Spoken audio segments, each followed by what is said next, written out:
I wrote this when Nirbhaya 2.0 happened. It's a poem, emotion, sentiment, raw anger,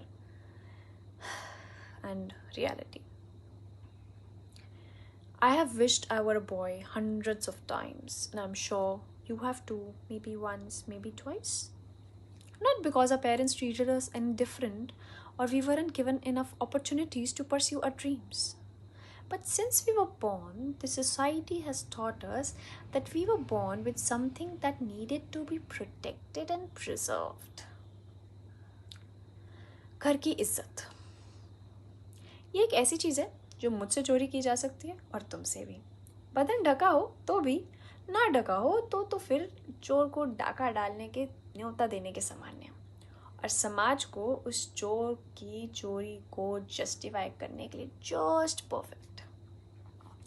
रात को भी, दिन दहाड़े भी, घर में भी, बाहर भी। हमारे देश में ये एक ऐसी चीज़ है कि जिससे चोरी हो उससे चोर से ज़्यादा सज़ा मिलती है। सवाल चोर से नहीं पर जिससे लूटा हो उससे ज़्यादा किए जाते हैं। उस बदहवास घबराई हालत में पूछा जाता है, कहाँ गई थी, क्यों गई थी, कौन साथ था, क्या कपड़े डाले थे।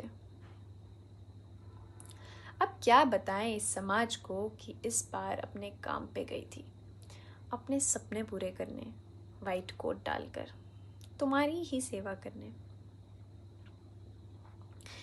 इन राक्षस दानवों को तुम जैसे समाज ने ही जन्म दिया है, ये कह कह कर कि ये तो लड़के हैं, फितरत में है ये उनकी, वो तो यही करेंगे क्योंकि वो लड़के हैं।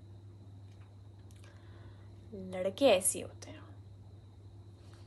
तुम बचो ना, तुम बैठो घर पे, तुम ढको बदन, तुम करो इग्नोर, क्योंकि तुम्हें तो घर की इज्जत बचानी है, और लुट जाए तो बदन के साथ साथ ढको अपनी शक्ल और बुलाओ अपने सपने।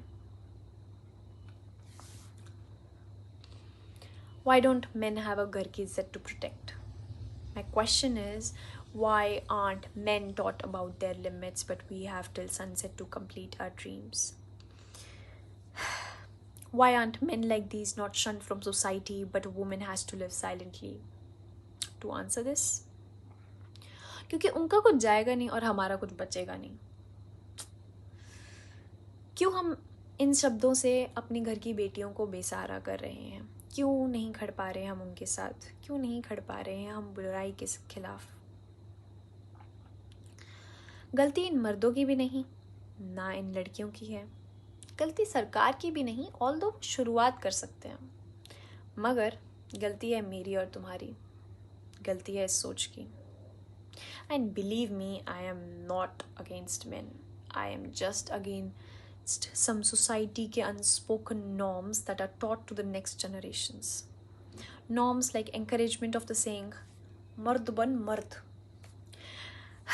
without the proper education of what it actually entails.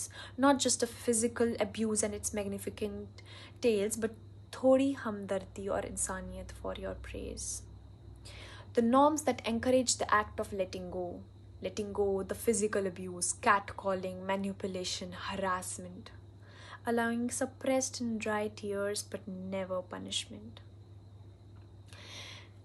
At last, I would like to say the words you will never hear but only hope to understand and fear. मैं क्या करूं इस पढ़ाई लिखाई का, इन बराबरी के नारों और दावों का, जब आज भी हर एक लड़की की इज्जत बस एक लड़के के अंदर के राक्षस जागने से दूर है। जब 12 साल बाद भी वो औरत उसी चौराहे पर खड़ी है, बेसहारा, फटे खून से लदे कपड़े पहने हुए, जवाब देती हुई, क्यों गई थी, क्या डाला था, कहाँ गई थी। पर जवाब वही है, काम पर वाइट कोट डालकर तुम्हारी ही सेवा करने।